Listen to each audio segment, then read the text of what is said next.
দুজনের কথা রাখতে পারছি।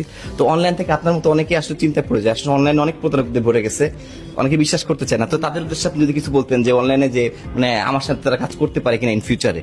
অবশ্যই রফিক ভাইয়ের সাথে কাজ করতে পারবেন আপনারা। আমি Mohammad Rafiq, Saudi visa processing point থেকে। আজকে আমার ভাই আসছে কোথা থেকে জানি ভাই? শরীয়তপুর থেকে। ভাই আপনার সঙ্গে আমি কিছু কথা বলতে চাই। আপনি আমাকে বলেন প্রথমে আপনার সঙ্গে আমার যোগাযোগ হয়েছে কিভাবে? অনলাইনে ইউটিউবে আপনার ভিডিও দেখে তারপর আমি মেসেজ দিছিলাম। আচ্ছা, কন্টাক্ট নাম্বারে। আচ্ছা, তো ভাই আপনি কি কাজ করলেন? একটা আমিল মন্দির ভিসা প্রসেসিং করছেন।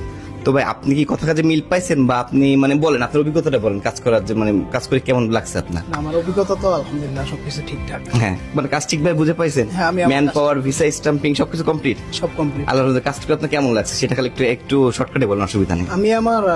আমি আপনার থেকে কাজ করে অবশ্য আমি যেটুকু বুঝছি আপনার কাজ ভালো আলহামদুলিল্লাহ। যাক, ঠিক আছে। হ্যাঁ, তারপর টাইম মতো কাজটাও দিবেন আলহামদুলিল্লাহ। হ্যাঁ, তো সব ওভারঅল সবকিছু ঠিক। তো আমার অনলাইন থেকে আপনি যেরকম অনলাইন থেকে আমাকে ফোন করছেন বা আমার সঙ্গে যোগাযোগ করে আপনি আমাকে প্রথম দিনই বলছিলেন একদিন রাতের বেলায় যে ভাই আমি ইনশাল্লাহ কাজ করলে ভাই আপনার মাধ্যমে করাবো, সেটা আপনি করছেন অবশ্য। আমিও আমার কথা রাখতে পারছি, দুজনের কথা রাখতে পারছি।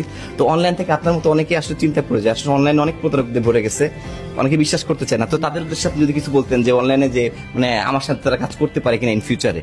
অবশ্যই রফিক ভাইয়ের সাথে কাজ করতে পারবেন আপনারা, ঠিক আছে। আপনারা আসলে রফিক ভাই আপনার কাজ করে দিবে, আপনাদের যারাই আসেন কাজ করে দিবে রফিক ভাই। সৌদি আরবে যে কোনো ভিসা প্রসেসিং করতে পারবেন ইনশাআল্লাহ। সৌদি আরবে যে কোনো ভিসা প্রসেসিং রফিক ভাই করে। আপনারা ওনার কাছে আসেন, আপনার কাজ ইনশাল্লাহ করে দেবে ইনশাল্লাহ। তো অনেকে আসলে কোটার কারণে আমিল মন্দিলার হাউস ড্রাইভার ভিসাগুলো প্রসেসিং করতে পারে না। অনেকে আমাকে ফোন করে যে 3 মাস হয়ে গেছে বা 6 মাস হয়ে গেছে, আমি 2 বার অলরেডি মেডিকেল করে ফেলছি, আমি ভিসাটা স্ট্যাম্পিং এখন করতে পারি নাই।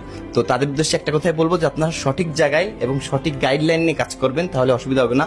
তো ইনশাল্লাহ আমাদের কোটা অ্যাভেলেবেল আছে। আপনারা যারা আমিল মন্দিল হাউস ড্রাইভার ভিসা প্রসেসিং করতে চান নিঃসন্দেহে এবং অতি দ্রুত আমাদের সঙ্গে যোগাযোগ করুন। ঠিক আছে, আসসালামু আলাইকুম।